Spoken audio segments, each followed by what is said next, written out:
Өнөөдрийн бичлэгээр би та нартай өөрийнхөө үхлийг яг таг зөвгөнсөн алдартай артист дуучдын талаар ярих болно. Надтай хамтаж бичлэгээ дуустал нь үзээрэй.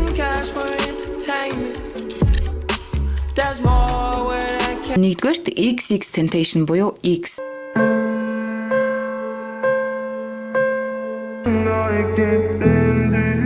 Look at Me documentary дээр X ойр дотныхоо хүмүүстэй би 21 хүрэхгүй байх гэж хэлж ирсэн. За X Instagram дээр хүртэл би залуугаараа үхнэ. Хэрвээ үхэх юм бол үхэхээсээ өмнө ядаж хэдэн сая хүүхэд баярлуулад үхмээр байна гэж ярьж ирсэн байгаа. If I'm going to die or ever be a sacrifice, I want to make sure that my life made at least 5 million kids happy. Өөрийнхөө дууны клипэн дээр хүртэл өөрийнхөө оршуулган дээр очдог хэсгийг хүртэл гаргасан. Өөрийнхөө үхлийг зөвгөнсөн юм шиг харуулсан байдаг. DJ Academic гэдэг YouTuber influencerтэй stream хийж байхдаа би нэг өдөр хөгшрөөд үхчихэж болно. Гинэт байхгүй болчих болно. Эсвэл хин нэг нь намайг буудаад алчхвал би тэр хүний царайг нь ч харж амжихгүй 2 секундын дотор би байхгүй болно гэж ярьжсэн байгаа. Энэ ярианда тэрээр амьдралаасаа уйдсан тэнэг гарууд л намайг оролдох байх. Гэхдээ тиймэрхүү тэнэг хүмүүс хаа сайгүй байгаа гэж ярьж байж. DJ Academic X-с машиныхын талаар асуусан байдаг. Чи тэр i8 машина хэрэг ундаг вэ гэж асуухад X хариуд хүн болгон намайг ямар машин ундгийг мэдэн штэ бро. Яг үнэндээ би жоохон айж байна. Хүмүүс намайг хаа сайгүй явж байхад бичлэг хийдэг. Яг ингэж явж байгаад би өгчгүй гэхээс айж байна гэж хэлсэн байдаг. 21 хүрэхээс 6 сарын өмнө X маань өөрийнхөө ундаг машинтайгаа явж байгаад ёстой нэг амьдралаасаа уйдсан 4 тэнэг залууд бодуулж амиа алдсан харамсалтай үйл явдал болсон байдаг. Яг л өөрийнхөө өмнө зөгнөж ярьж байсан шиг гэхэд болно. X-ийн хэрхэн амиа алдаж буудуулж байгаа бичлэг олон нийтэд цацагдахад фэнүүд нь яг өөрийнхөө үхлийг мэдчихсэн байна гэж шуугжсэн. X-ийн Train Food гэдэг дуун дээр өөрийнхөө үхлийг яг зөвгөнсөн юм шиг дуулсан байна гэж фэнүүд нь бүр гайхажсэн.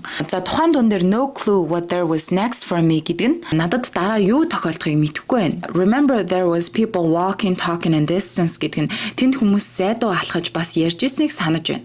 I was dressed for the winter weather but the summer waves were kissing me гэдэг нь би ууг нь өвөлд зориулж хувцалсан ч зуны ааг намайг үнсэжсэн гэдэг.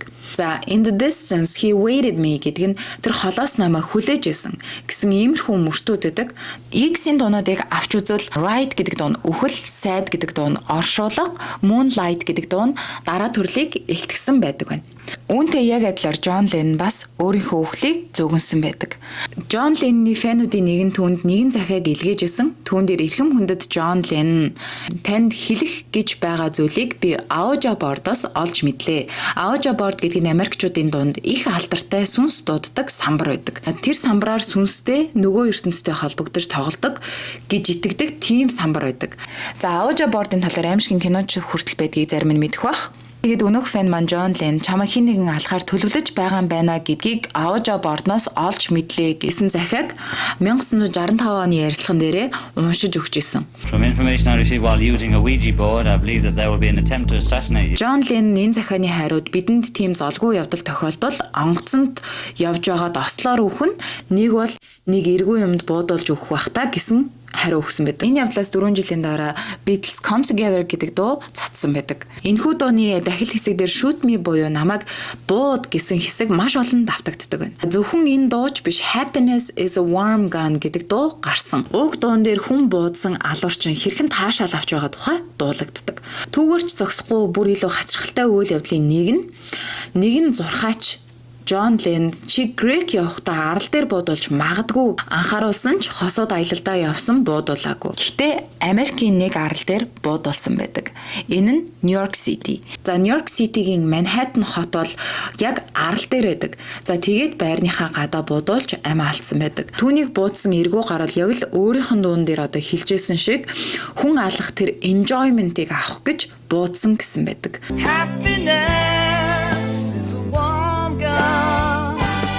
John Lennon-ийн үхлийн өдөр Juice WRLD-ийн амиа алдсан өдөртэй яг адилхан. Дээрээс нь Juice WRLD-ийн You Wouldn't Understand дуун дээр Catch Me Listening to John Lennon гэдэг дууны хэсэг гардаг. За тэр нь намайг John Lennon-ийн дууг сонсож байхад намайг барь гэсэн утгатай мөр байдаг. За All Girls Are the Same дуун дээр бас I'm Jealous Boy, Really Feel Like I'm John Lennon гэж оруулсан байдаг. Би бол хартай банд яг л өөрийгөө John Lennon шиг мэдэрч ийн гэсэн мөрт байдаг. Way Too Much дуун дээр хүртэл муу адил I'm a drug abusing, codeine using modern day John Lennon гэсэн би одоо хар тамхи хүчирхийлэгч, кодеин хэрэглэгч орчин цагийн John Lennon гэж гардаг. Яг энэ дууны мөрөн дээр гардаг хар тамхи хэтрүүлэн хэрэглэснээр 2019 оны 12 сарын 8-нд бүтэн сайн өдөр Juice WRLD харамсалтайгаар бурхан болсон байд. Sipping Red гэдэг дуу байдаг юм бэлээ. Тэр дуун дээрээ I'm really starting to like my demons one day, yeah. I really want to meet them. One day I'ma meet them on Sunday. Би өөрийнхөө чөтгөрөөдөө дуртай болж байгаа. Нэг л өдөр тэд нартай уулзмаар байна. Нэг л өдөр тэр өдөр нь бүтэн сайн өдөр гэж дуулсан байгаа юм. За Monster in My Basement гэдэг дуун дээр I wonder if my habits will kill me. I don't know why but I get that feeling гэдэг мөртөөс байдаг. Power 106 Los Angeles гэдэг подкастын хөтлөгчтэй яриа хийж байхад нь хөтлөгч Juice WRLD-аас чи 27 клубын нэгт орно гэж өөрийгөө боддгоо үст гэж асуусан байдаг. 27 гэдэг клуб нь болохоор 27 хүрэхээс өмнө амиа алдсан дэлхийд алдартай лежендтуудаа хүмүүсийг хилдэг юм бэлээ. Гэсэн ч Juice WRLD 21 хүрээд 6 хоногийн дараагаар харамсалтайгаар өөд болсон байдаг. Дараагийн өөрийнхөө үхлийг дуун дээрээ зөгнөж дуулж бас ярьж байсан хүмүүсийн нэг бол Lil Peep гэх рэпер дуучин байгаа. Би дараа жил байхгүй юм шиг мэдрэмж төрөөд байна. Тийм болохоор хэдүүлээ намайг явахаас өмнө жаахан инээлтэй гэсэн хэсэг байдаг байна. Lil Peep-ээс энэхүү дууны мөртийнхэн талаар асуухад тэрээр бүх зүйл цаг хугацаанд захирагдаж өөрчлөгддөг. Чи дараа жил юу хийж байгаагаа таамаглаж чадахгүй гэж хэлжсэн. Яг энэхүү яриаг өгчсэн үеийнхээ зургийг дараагийнхаа хідэн дуунуудын ард постэр болгосон байгаад зогсохгүй Life is Beautiful дуун дээрээ I think I'm a die alone inside my room гэсэн байдаг бол Falling for Me гэдэг дуун дээрээ I don't wanna die, I don't wanna OD. Би үхмээргүй байна, би хар тамхи хэтрүүлмээргүй байна гэсэн мөртүүдийг оруулсан байдаг. За 6 сарын дараа Lil Peep Instagram дээрээ намайг үхэхээр та нар намайг хайрлах болно гэсэн пост оруулсан байдаг. Энэхүү постны маргааш нь аялан тоглолт хийж явсан автобусын дотроо ганцаараа хар тамхи хэтрүүлэн хэрэглэснээс болоод 22 наснда амиа алдсан байдаг. Яг л өөрийнх нь Runaway гэдэг дуун дээр гардаг үхтэй адилхан намайг үхэж байхад миний хажууд хинч байсангүй. За Tupac-ийн хол бүр эвгүй маш олон хит дуутай тэрээр одоо If I Die Tonight дуун дээр I hope they bury me, send me to my rest гэдэг дууны мөр байдаг. За намайг оршуулад амар тавин явуулаасаа гэсэн утгатай. Тухайн дуу гарсан үедээ Tupac 23 настай байснаас гадна 23 тада нилээн хит буудуулаад амьд гарч исэн дуйланд хэрэг болсон. Сэтгүүлчдэд тэрээр эмнэлгээс гарсныхаа дараа they didn't get me this time but it's coming гэж хэлсэн байсан. Тэд энэ удаа намайг чадсангүй. Гэхдээ тэд нар дахиад ирэх болно гэж ярилцлагандаа хэлсэн байдаг. Сэтгүүлч хариуд нь та 10-15 жилийн дараа өөрийгөө юу хийж ийн гэж бодож байна.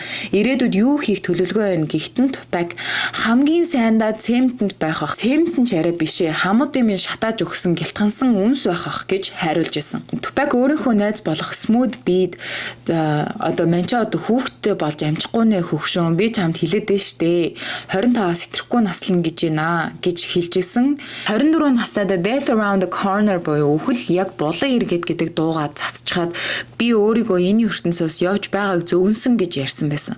Тухайн дууны клипэн дээр Tupac үзчихэд явж байгаа санамсаргүй буудуулж байгаагаар гардаг бол тэрхүү клипэн цацагдсанаас 4 сарын дараа Tupac жинхэнэ амьдрал дээрээ Mike Tyson-ы тулааныг үзээд гарч явж байхдаа санамсаргүй байдлаар буудуулж амиа алддаг. Яг л өөрийнх нь ярьдаг байсан шиг 25 хүрэхгүй Tupac харамслаагаар нас орсон байдаг. Мэдээж Tupac-ийг Notorious Big-гээр төсөөлшгүй. За Big-ийн амьд байх хугацаанд нэг бүтэн цомог гаргаж ирсэн. Тэр нь Ready to Die гэдэг нэртэй цомог. Who Shot Ya, Everyday Struggle гэдэг дуунууд багтсан байдгаас гадна дууны мөртүүдээс нь жишээ авах юм бол Sometimes I hear death knocking at my front door. I swear to God, I feel like death is fucking calling me гэж оруулсан байдаг. He's trying to kill me. I'll be waking up paranoid. I'll be really scared. 1997 оны 3 сарын 25-нд Biggie Life After Death гэдэг цомгоо гаргахаар бэлдсэн байсан. Бүх юм нь бүтчихсэн болчихсон байсан. CD-ч Biggie өөрөө цомгоо цацагдахаас 16 өдрийн өмнө буюу 3 сарын 9-нд буудуулж амиа алдсан байдаг. Цомог нь үхлийн дараах амьдрал нэртэй цомог байсан. Тэгээд тэгсэн яасан яг цомгоо гарахаас өмнө өөрөө нас орсон байсан. Тэрхүү цомгонд багтсан дуунуудаас дурдвал Last Day Somebody's Gotta Die, You're Nobody Till Somebody Kills You гэх дуунууд орсон байдаг. За хамгийн сүүлд нь дуучин Mac Miller. За тэрээр амьд байх хугацаанд маш олон хит дуу гаргаж ирснийг та нар мэдэх байх. Down my goddamn way, what is there to say?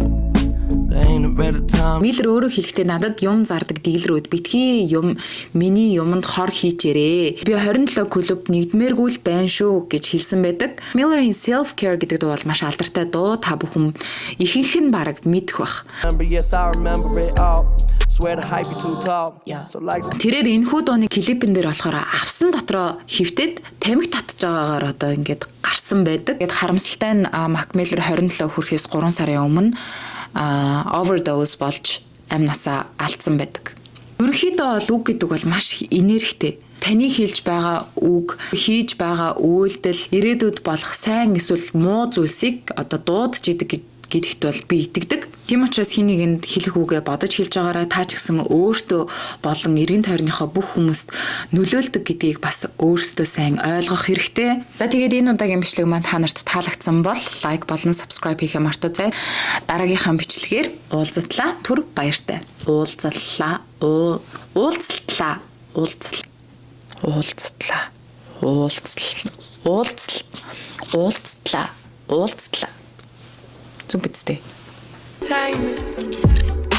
There's more where that came from.